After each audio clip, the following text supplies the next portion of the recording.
ሰዎች ለምንድነው ምስጋና የሚፈልጉት? ልብ ብላችሁ ጠይቁ። ለምንድነው ሰዎች ምስጋና የሚፈልጉት? ምስጉን እግዚአብሔር ስለፈጠራቸው ነው። እስኪ ሂዱና ዝንጀሮውን አመስግኑት። ዝንጀሮዬ እንደምን አለ? ጤናህ ደህና ነው ወይ? በጣም ነው ደስ የምትለኝ። እንዲሁ ጎፈሬህ ጥሩ ነው። በቆሎ ቆርጠህ ስትበላ ጀግና ነህ ብንለው አሁን ይገባዋል? ይገባዋል ወይ? እስኪ ርግብን ሂዱና አመስግኗት። አቤት እኮ ደስ ስትይ ብላችሁ ምንም ፏፏቴውን ሂዱና እስኪ ዘምሩለት ከበሮ ይዛችሁ። አይ ፏፏቴ አይ ፏፏቴ ብትሉት አሁን ደስ ይለዋል? በፍጹም። ሲመሰገን ደስ የሚለው ማን ብቻ ነው? ሰው ብቻ ነው። ሰው እኮ ነው ለማመስገን ወይ ግሩ ራሱን ለማመስገን የማይጠራው ጥረት አለ መሰላችሁ? እኔ እኮ ሰዎች ራሳቸውን እንደሚያመሰግኑ ከምደነቅበት ርዕሰ ጉዳይ መካከል ንስሐ እየገቡ ራሳቸውን የሚያመሰግኑት ነገር ነው። ንስሐ እየገቡ መጀመሪያ ለመናዘዝ መግቢያ ስለ መልካምነታቸው የሚናገሩ ጽዋ ማህበር ጠጣለው እንትን የሚባለው ቦታ ላይ ያለውን ቤተክርስቲያን እኔና አጎቴና ያሰራ ነው፣ እንደዚህ ነው። ይሄን ገዳም ታውቁታላችሁ? የዚያን ገዳም የዓመት ቀለቡን የገዛሁት እኔ ነኝ፣ እንትን አድርጌያለሁ፣ ከሰው ጋር ጣልቻ አላውቅም ብሎ ከዚያ በኋላ ነው ንስሐውን የሚነግረን። አክብረህ ያዘኝ ነው ነገሩ እኮ ስታዩት ማለት ነው። እንዲሁ እኮ ይገርማል። ሰው ሊናዘዝ መጥቶ ይመሰገናል ራሱን። እና እኔ በእነዚያ ሰዎች የምፈርድ መስሏችሁ ነው? አልፈርድም። አቤት ሰው እኔ የራሴ ጭምር ስለሆነ ማለት የሰው መከረኛነቱ ነው የሚያሳየኝ። ምስጋና ለመፈለግ እንደው አንዳንዱ ደግሞ እንደው ሻል ያለው ራስህን አመሰግንክ አትበሉኝ እንጂ ይላል። እንዴት ማንልህ እንዴ? እንላለን እንጂ እንዴት ነው ማንል? ካመሰገንክ እንላለን። ራስሽን አመስጋኝ አይበሉኝ አትበሉኝ እንጂ ለምን ነው ማንለው? እንዴው በደንብ አድርጎ በደንብ። አሁን ይሄ ደግሞ ጠይም ትህትና የሚባል አለ። መምህራን ነው እንደዛ የሚሉት። ጠይም ያለ ትህትና ምንድነው? ቀስ ያለች ናት። ትህትና መሆኗ ትዕቢት መሆኗ የማትታወቅ ነው።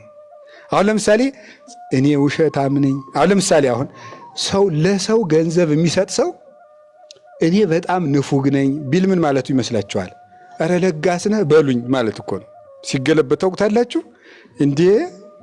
እኔ ምን አድርጌ ያውቃለሁ? እኔ በጣም ቢል አሁን አንድ ሰው ምን ማለት ነው? እናንተ ጨመር አድርጋችሁ ተናገሩት ነው ነገሩ ማለት ነው።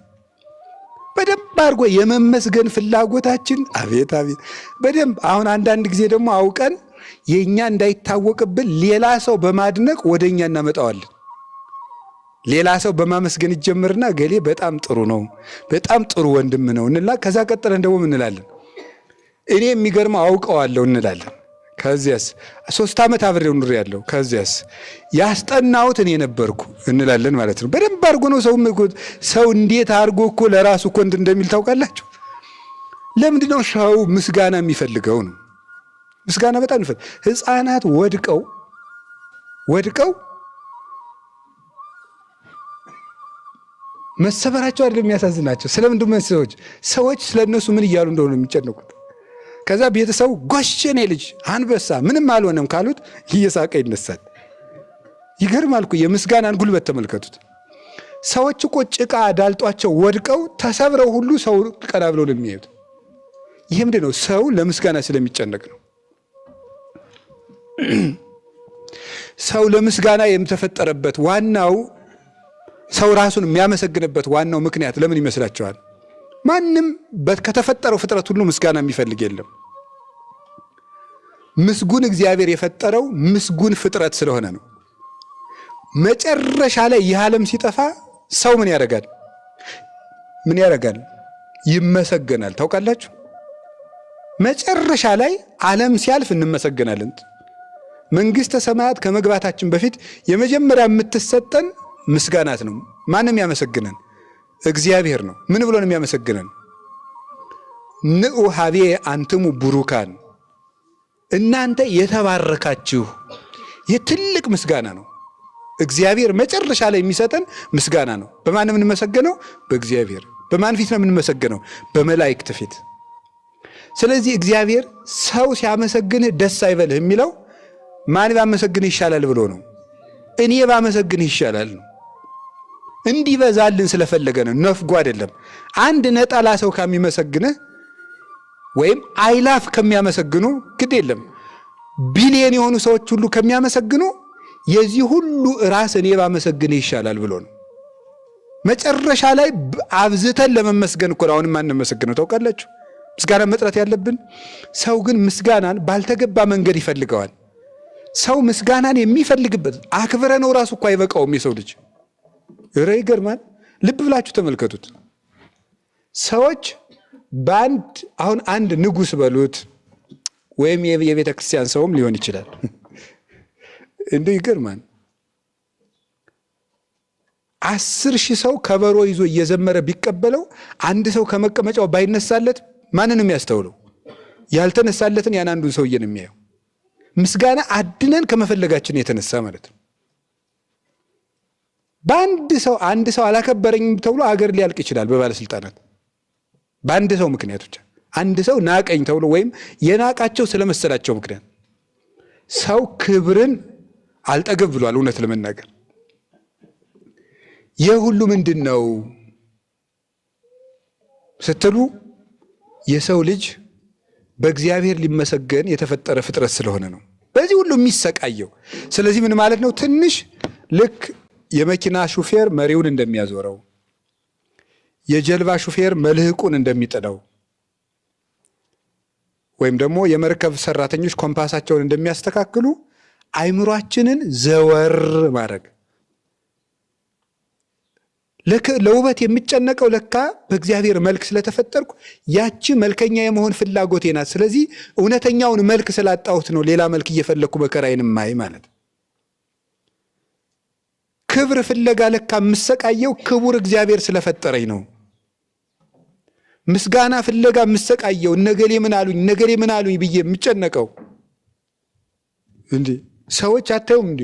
ፎቶ ተነስተው ፎቶአቸውን በፌስቡክ ለቀው እየገቡ እየወጡ ፎቶአቸውን ኮሜንት የሚያዩ ሰዎች አሉ።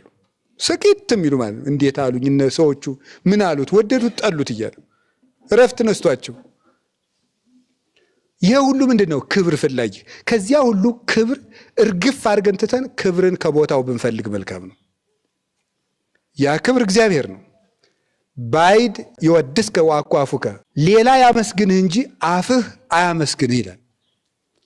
ነኪር ይወድስከ ወአኳፉከ ምን ማለት ይመስላችኋል? ሰሎሞን በምሳሌ ተናገረ። ባይድ ያመስግንህ ማለት ወአኳፉከ አንተ ራስህን አታመስግን ሌላ ያመስግን እንጂ። ሌላ ያለውን ምን ብለው ተርጉመውታል ሊቃውንቱ?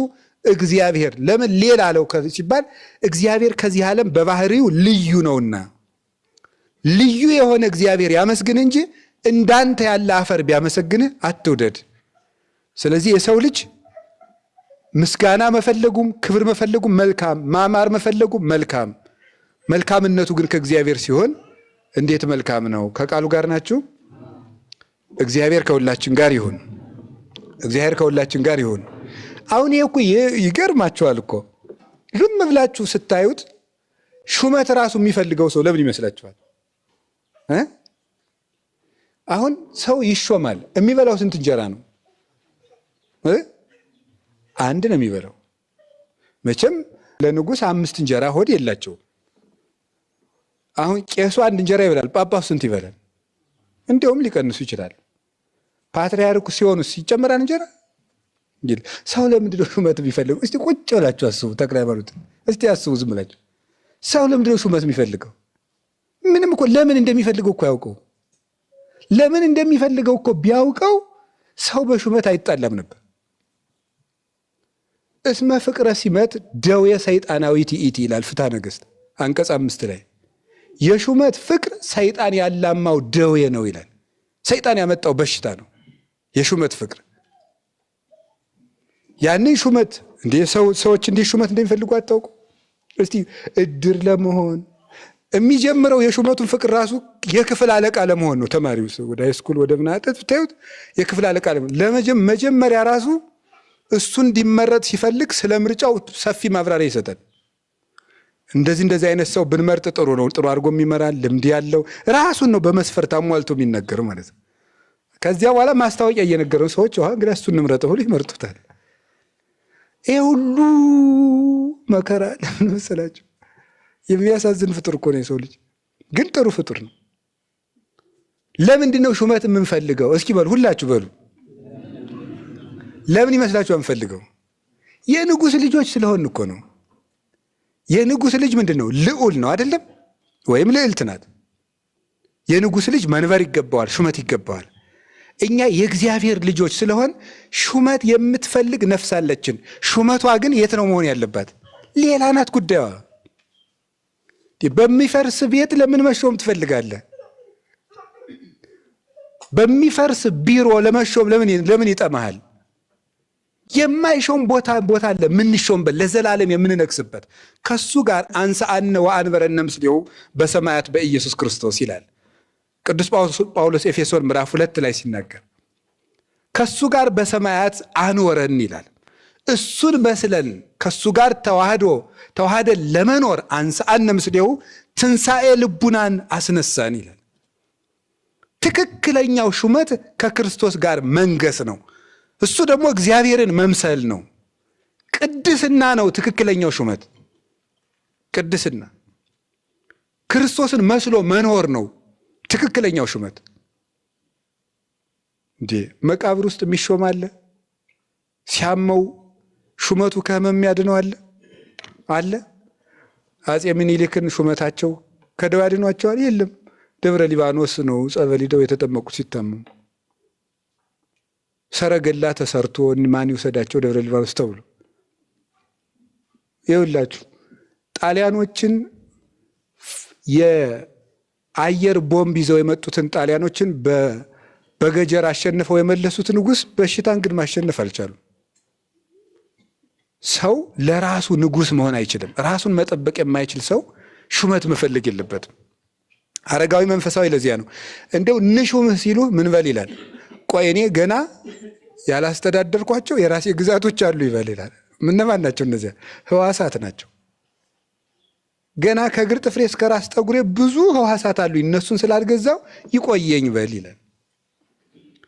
መሾም ኃጢአት ነው እሺ፣ መሾም መፈለግ ነው ኃጢአት። ቅዱስ ዮሐንስ አፈወርቅ ይላል የሚሾም ካለ አትሾም፣ የሚሾም እያለ እምቢ ብትል ግን መከራን መፍራት ይሆንብሃል ይላል። አልፈተንም ማለት ነው ይላል።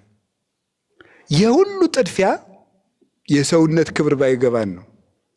የሰውነት ክብር ቢገባን ግን የሰው ልጅ ክብሩ በዚህ ዓለም መሾም አይደለም። ምንም መጽሐፈ ግንዘቱን ብንሰማው በጣም ደስ ይል ነበር። ሰው ተቀብሮ እንደተመለሰ ይነበባል። ያው ማንም አይሰማውም፣ በግዝ ተነቦ ያልቃል። እና ምንድነው የሚለው? እናንተ ባለጸጎች፣ ከእናንተ በፊት የነበሩ ባለጸጎች ወዴት አሉ? እናንተ በሹመት የምትመኩ ከእናንተ በፊት የነበሩ ሹማምንት ወዴት አሉ? አሉ ወይ?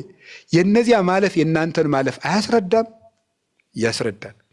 እናንተ መልከኞች፣ ከእናንተ በፊት የነበሩ መልከኞች ወዴት አሉ? የሉም። እናንተ በቤት የምትመኩ ከእናንተ በፊት ወርቀ በዘቦ ግምጃ የነበራቸው ቤቶች በሙሉ ፈርሰዋል። ወዴት አሉ? የሉም። ስለዚህ የእግዚአብሔር ቤተሰቦች ሹመት የምንፈልግበት ምክንያት የሁሉ የሰው ልጅ ክቡር ፍጥረት ስለሆነ ነው። በሰማይ ሹመት ስላለን ነው። ትልቅ ክብር ስላለን ነው። ያችን አበላሽተነው ነው። ከቃሉ ጋር ናችሁ? ከቃሉ ጋር ናችሁ? እግዚአብሔር ከሁላችን ጋር ይሁን።